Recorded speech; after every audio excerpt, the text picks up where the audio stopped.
ఏపీలో మరో 5 రోజుల పాటు వర్షాలు కురుస్తాయని తెలిపారు విశాఖ వాతావరణ శాఖ అధికారి జగన్నాథ్ కుమార్. ఉత్తర దక్షిణ కోస్తా జిల్లాలకు మోస్తరు వర్షాలు పడతాయని సూచించారు. ఉరుములు మెరుపులతో కూడిన వర్షాలు పడతాయన్నారు.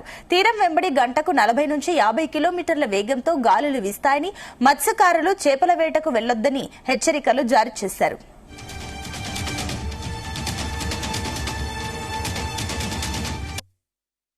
దక్షిణ ఒడిశా నుంచి గల్ఫ్ ఆఫ్ మన్నార్ వరకు అనగా తెలంగాణ మీదుగా, ఆంధ్రప్రదేశ్ మీదుగా, తమిళనాడు మీదుగా 1.5 కిలోమీటర్ల ఎత్తు వరకు ఒక ఉపరితల ద్రోణి లేదా విండ్ డిస్కంటిన్యూటీ కొనసాగుతుంది.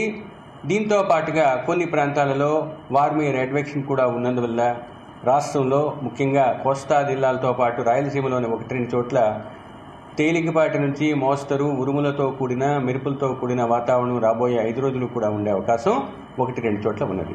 అయితే ఉత్తర కోస్తా జిల్లాల్లో ఈరోజు ఈ వాతావరణంతో పాటు ఈదురుగాలులు 50 నుంచి 60 కిలోమీటర్ల వేగంతో గరిష్టంగా వీచే అవకాశం ఉంది. తదుపరి 4 రోజులు కూడా ఉత్తర కోస్తా జిల్లాలోని 1-2 ప్రాంతాల్లో 40 నుంచి 50 కిలోమీటర్ల వేగంతో వీచే అవకాశం ఉంది. దక్షిణ కోస్తా జిల్లాల్లో రాబోయే 5 రోజులు కూడా 40 నుంచి 50 కిలోమీటర్ల వేగంతో 1-2 ప్రాంతాల్లో ఎదురుగాలు వీచే అవకాశం ఉంది. ఇక ముఖ్యంగా దక్షిణ కోస్తా జిల్లాల్లో గడిచిన 24 గంటల్లో అత్యధిక ఉష్ణోగ్రతలు 40 నుంచి 44 డిగ్రీల వరకు కొన్ని ప్రాంతాల్లో నమోదయ్యాయి. ముఖ్యంగా దక్షిణ కోస్తా జిల్లా అయిన పల్నాడులోని జంగమహేశ్వరపురంలో 44 డిగ్రీల గరిష్ట అత్యధిక ఉష్ణోగ్రత నమోదైంది.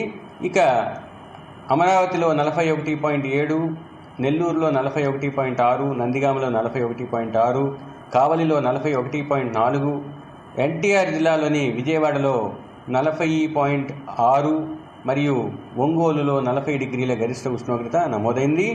ఈ ఉష్ణోగ్రతలు సాధారణ గరిష్ట స్థాయి కన్నా 2 నుంచి 3 డిగ్రీల గరిష్టంగా నమోదయ్యాయి.